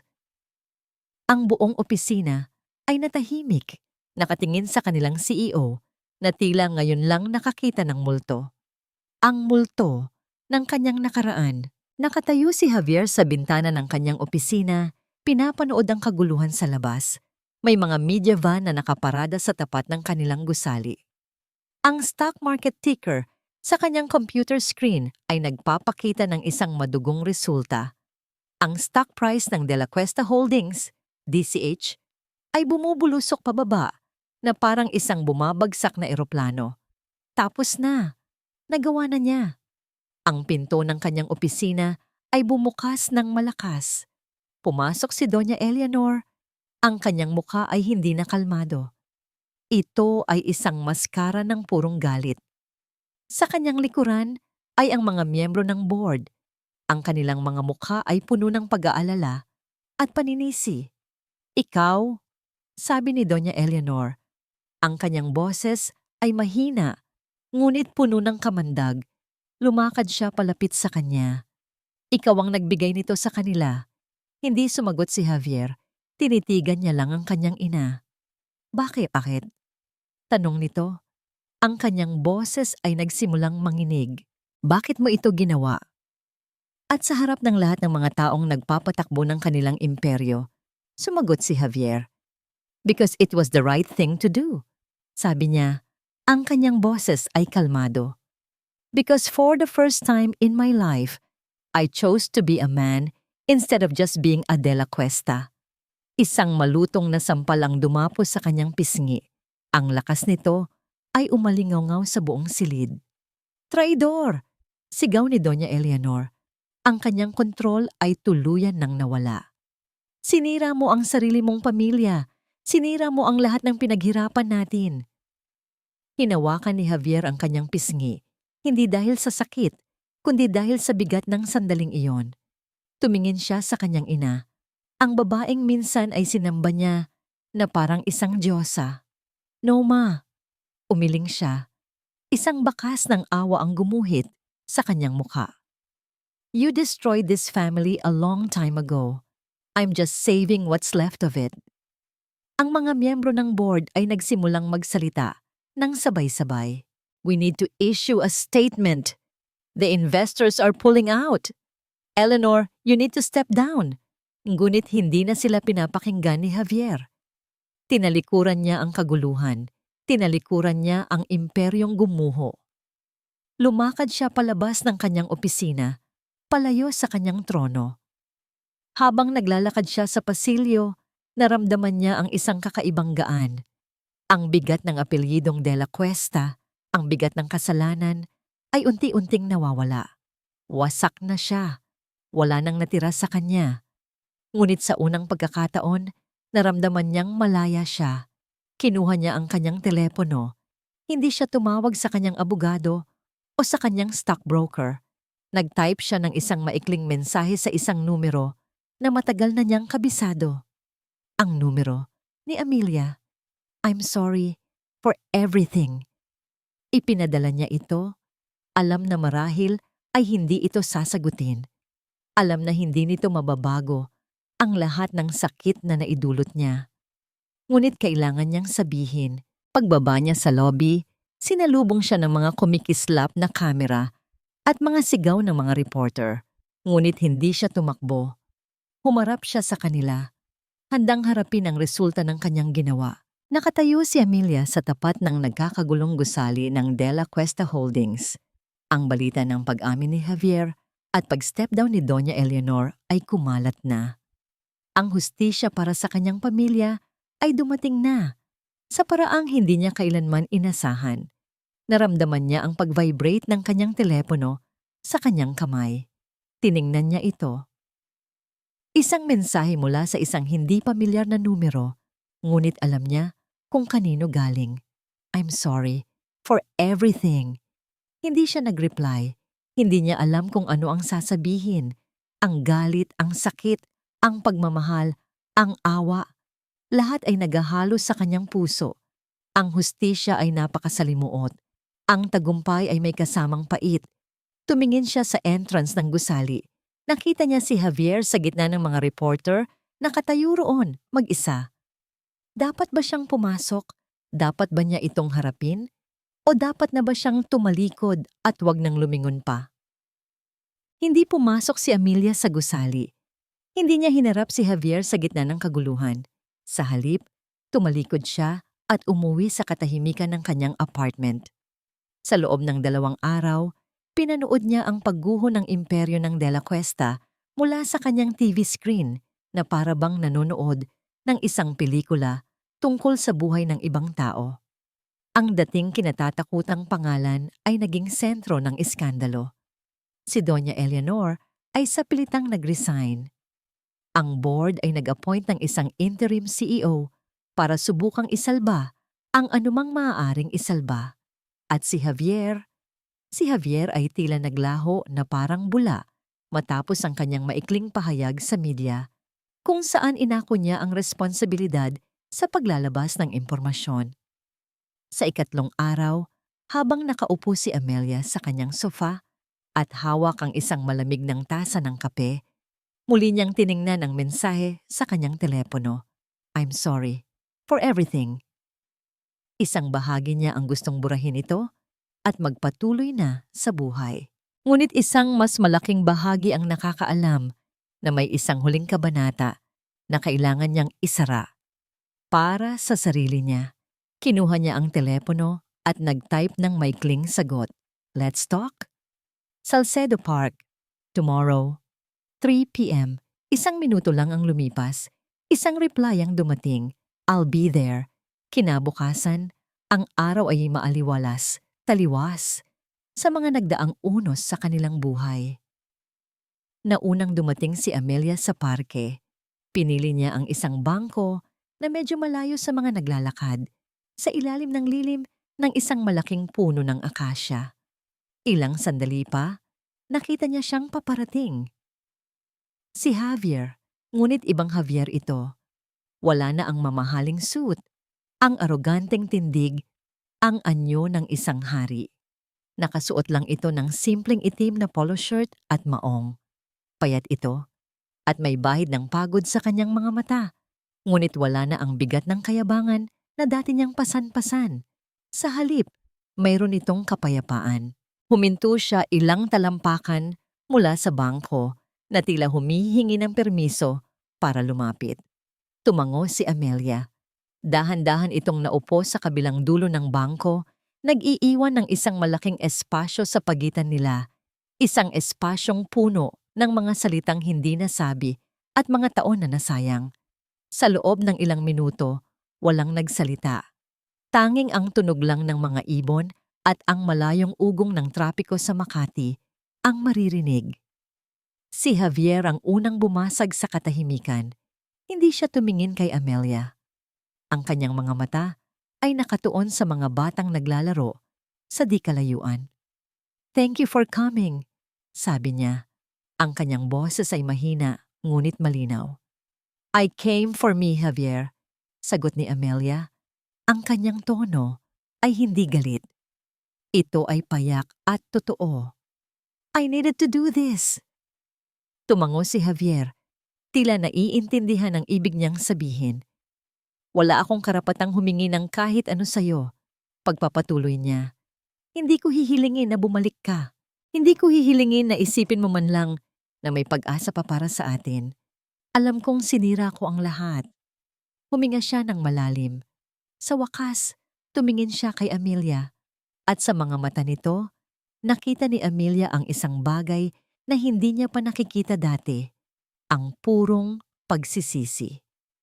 Ang tanga ko, Amelia, sabi niya.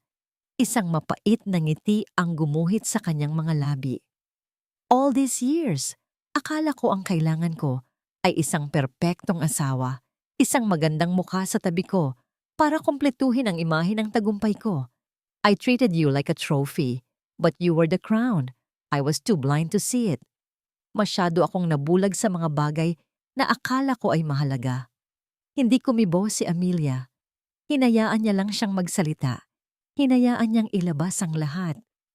Ang sakripisyo mo, ang paglalabas mo ng katotohanan, sabi ni Amelia. I acknowledge that. It must have been hard. It was the easiest thing I've ever done. Umiling si Javier. Because it was the only right thing I've ever done. Ang mahirap ay ang mabuhay araw-araw na alam kong ako ang dahilan ng sakit na nararamdaman mo. Iyon ang tunay na impyerno. Tumingin si Amelia sa kanyang mga kamay na nakapatong sa kanyang kandungan. Ang mga kamay na ito ang nagtayo ng AR Consulting. Ang mga kamay na ito ang pumirma sa mga kontrata. Ang mga kamay na ito ang nagpunas ng sarili niyang mga luha. Nag-angat siya ng tingin at muling sinalubong ang mga mata ni Javier. Pinapatawad na kita, Javier, sabi niya. At sa pagsambit niya ng mga salitang iyon, naramdaman niya ang isang tunay na bigat na nawala sa kanyang dibdib. Pinapatawad na kita sa lahat ng sakit, sa lahat ng pagwawalang bahala, sa lahat ng masasakit na salita. Nakita niya ang pag-asa na sumilay sa mga mata ni Javier, ngunit mabilis niya itong dinugtungan. But I want you to know this. Pagpapatuloy niya, ang kanyang boses ay matatag. I'm forgiving you, not for you, but for me, para makalaya na ako ng tuluyan, para maisara ko na ang librong ito at makapagsimula ng bago. Ang ginawa mo ay hindi nabubura ang lahat ng nangyari, pero binigyan mo tayo ng pagkakataong magkaroon ng payapang pagtatapos. Tumango si Javier, dahan-dahan, tinatanggap ang bawat salita. Isang butil ng luha ang pumatak mula sa kanyang mata, ngunit mabilis niya itong pinunasan. Hindi ito luha ng kalungkutan, kundi ng paglaya. Thank you, Amelia. Bulong niya. That's more than I deserve. Tumayo si Amelia. Tapos na ang kanilang usapan. Tumayo rin si Javier. Sa huling pagkakataon, sila ay magkaharap. Hindi bilang mag-asawa, hindi bilang magkaaway, kundi bilang dalawang taong sinubok ng tadhana at natuto sa kanilang mga pagkakamali. Inilahad ni Amelia ang kanyang kamay. Nag-alinlangan sandali si Javier bago niya ito tinanggap. Ang kanilang pag-abot palad ay matatag at panandalian. Isang kasunduan, isang paalam. Goodbye, Javier, sabi ni Amelia. Goodbye, Amelia, sagot niya. Tumalikod si Amelia at nagsimulang maglakad palayo. Hindi siya lumingon. Bawat hakbang niya ay palayo sa nakaraan, palayo sa sakit, palayo sa lalaking minsan ay naging buong mundo niya. Bawat hakbang ay patungo sa isang kinabukasan na siya mismo ang humubog. Naiwan si Javier na nakatayo roon, pinapanood ang kanyang paglayo hanggang sa maging isa na lang siyang maliit na tuldok bago tuluyang mawala sa kanyang paningin. Makalipas ang 1 taon, nakatayo si Amelia sa harap ng floor-to-ceiling window ng isang hotel suite. Tanaw ang nagliliwanag na skyline ng syudad. Ang AR Consulting, matapos ang iskandalo, ay bumangon ng mas matatag. Ang pagiging biktima nito sa kamay ng mga De La Cuesta ay nagbigay dito ng simpatsya at respeto. Ang mga kliyente ay bumalik at marami pang bago ang dumating. Sa kanyang kamay ay isang index card na may mga tala para sa kanyang talumpati. Ngayong gabi, isa siya sa mga pangunahing tagapagsalita sa Women Inspiring Women, isang prestihiyosong forum para sa mga pinakamatagumpay na babaeng negosyante sa bansa. Inilapag niya ang card sa mesa at huminga ng malalim. Tumingin siya sa kanyang refleksyon sa salamin. Ang babaeng nakatingin sa kanya pabalik ay kalmado, masaya at buo. Isang nangiti ang sumilay sa kanyang mga labi. Handa na siya. Ang ballroom ay puno ng enerhiya. Daan-daang kababaihan, mga CEO, mga startup founder, mga estudyante, mga ina, ang nakaupo. Ang kanilang mga muka ay puno ng pananabik. Sa entablado, ang host ay naghahanda na para ipakilala ang huling tagapagsalita. Sa backstage, kasama ni Amelia si Isa. Inabutan siya nito ng isang baso ng tubig. Hindi ka ba kinakabahan? Tanong ni Isa, na mas mukha pang kinakabahan kaysa sa kaibigan. Umiling si Amelia, isang payapang nangiti sa kanyang mga labi. Hindi na, sagot niya. Ang kwento ko, hindi na ito isang sugat. Isa na itong mapa. At ngayon, sabi ng host sa entablado, ang boses ay umaalingaw-ngaw sa buong silid, isang babaeng nagpatunay na ang tunay na kapangyarihan ay hindi minamana, kundi pinaghihirapan. Isang babaeng bumangon mula sa abo para magtayo ng sarili niyang imperyo. Ladies and gentlemen, please welcome the CEO and founder of AR Consulting, Miss Amelia Reyes. Isang masigabong palakpakan ang sumalubong kay Amelia habang siya ay lumalakad patungo sa gitna ng entablado. Ang ilaw ay nakatutok sa kanya, ngunit hindi na siya nasisilaw. Pakiramdam niya ay nasa tamang lugar na siya. Huminga siya ng malalim, tiningnan ang mga mukha sa kanyang harapan at nagsimula. Magandang gabi po sa inyong lahat, panimula niya. Ang kanyang boses ay malinaw at matatag. Ang kwento ko ay nagsimula sa isang gabi ng ulan. Ikinuwento niya ang lahat. Hindi niya binanggit ang pangalan ni Javier o ng mga De La Cuesta. Sa halip, nagsalita siya tungkol sa pakiramdam ng pagiging invisible, ng pagkawala ng sarili sa anino ng iba, ng sakit ng pagtataksil. Nagsalita siya hindi para manisi, kundi para magbahagi. At sa gabing iyon, pagpapatuloy niya, noong nasa pinakamababa na ako, may natuklasan ako. Natuklasan ko na kapag inalisan ka ng lahat, ang tanging matitira sa'yo ay ang iyong sarili. At doon ko napagtanto na yun pala ang pinakamahalaga sa lahat, na ako, bilang ako, ay sapat. Ang kanyang mga salita ay tumago sa puso ng bawat nakikinig. Maraming mga mata ang naluha. Hindi dahil sa awa, kundi dahil sa pagkakakonekta. Ang pagbangon ay hindi madali, sabi niya. May mga araw na gusto mo nang sumuko. May mga boses sa labas at sa loob mo na magsasabing hindi mo kaya. Ngunit ang pinakamahalagang aral na natutunan ko ay ito.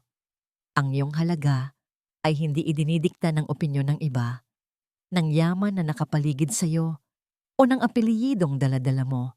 Ang iyong halaga ay nasa iyong puso, sa iyong isip, at sa iyong kakayahang tumayo muli pagkatapos madapa. Paulit-ulit. Nagwakas ang kanyang talumpati sa isang standing ovation. Habang nakatayo siya roon, tinatanaw ang dagat ng mga humahangang mukha. Naramdaman niya ang isang kagalakang hindi kayang tumbasan ng kahit anong yaman. Pagkatapos ng event, sa isang tahimik na sulok ng lobby, nilapitan siya ni Rafael Sarmiento. Hindi na sila madalas magkita ngayon, ngunit ang kanilang pagkakaibigan ay nanatiling matatag. Your father would have been so proud, Amelia, sabi ni Rafael. Ang kanyang mga mata ay puno ng respeto. My father too. Salamat, Rafa, sa lahat. Taos-pusong sabi ni Amelia. Hindi ko ito magagawa kung wala ka. You would have found a way. Ngumiti si Rafael. A spirit like yours can't be contained. Nagpaalam sila, dalawang magkaibigan na pinagbuklod ng nakaraan, ngunit may kanya-kanyang landas na tinatahak sa kasalukuyan. Sa kabilang banda ng syudad, sa isang maliit at simpleng opisina, pinapanood ni Javier ang talumpati ni Amelia sa pamamagitan ng live stream sa kanyang laptop. Ang De La Cuesta Holdings ay tuluyan ng nabili ng ibang korporasyon. Ang pangalan nito ay nabura na sa mundo ng negosyo. Ang kanyang ina ay namumuhay ng tahimik sa kanilang lumang bahay sa probinsya, malayo sa mata ng publiko. Si Javier naman ay nagsimula muli. Nagtayo siya ng isang maliit na kumpanya, isang investment firm na tumutulong sa mga maliliit na negosyo na may magagandang ideya. Maliit lang ang kanyang kinikita kumpara dati. Ngunit sa unang pagkakataon, nakakatulog siya ng mahimbing sa gabi. Nang matapos ang talumpati ni Amelia, ngumiti si Javier. Isang ngiting totoo, walang halong pait o pagsisisi. Isang ngiti ng isang taong masaya para sa tagumpay ng iba, kahit na ang tagumpay na yon ay nangangahulugan ng kanyang pagkawala. Isinara niya ang kanyang laptop. May kapayapaan na sa kanyang puso. Natuto na siya sa kanyang leksyon. Pauwi na si Amelia. Sa halip na sumakay sa kanyang kotse, nagpasya siyang maglakad sa tahimik na sidewalk ng BGC. Ang malamig na hangin ng gabi ay humahalik sa kanyang pisngi. Tumingala siya sa kalangitan. Walang mga bituin, natatabunan ng mga ilaw ng syudad. Ngunit alam niyang nandoon pa rin ang mga iyon, nagniningning sa itaas. Para siyang isang bituin na natagpuan ang sarili niyang liwanag. Ang kanyang paglalakbay ay hindi pa tapos. Marami pang mga hamon, marami pang mga pangarap, Ngunit hindi na siya natatakot dahil alam na niya kung sino siya. Siya si Amelia Reyes at hawak niya ang sarili niyang bukas. Ang bukas na sinimulan ng isang gabi ng ulan at ngayon ay hinaharap niya sa ilalim ng isang bukang liwayway. Kaya ma'am, sa huling yugto ng kwento ni Amelia Reyes, malinaw na hindi lahat ng nawawala ay talo at hindi lahat ng may kapangyarihan ay nagwawagi magpakailanman.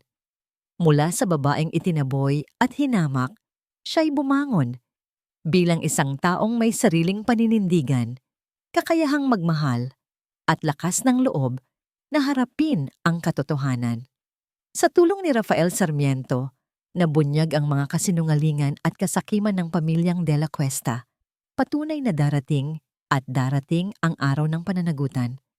Ang kwentong ito ay paalala na ang kabutihan, kahit apihin, ay may sariling oras ng pagganti at ang kasamaan ay hindi kailanman ligtas sa liwanag ng katotohanan. Ngunit higit sa lahat, ito ay kwento ng pagpapatawad, pagpili ng kapayapaan at pananatiling matatag sa kabila ng sugat ng nakaraan. Kayo, ano ang pipiliin ninyo? Paghihiganti o pagpapatawad?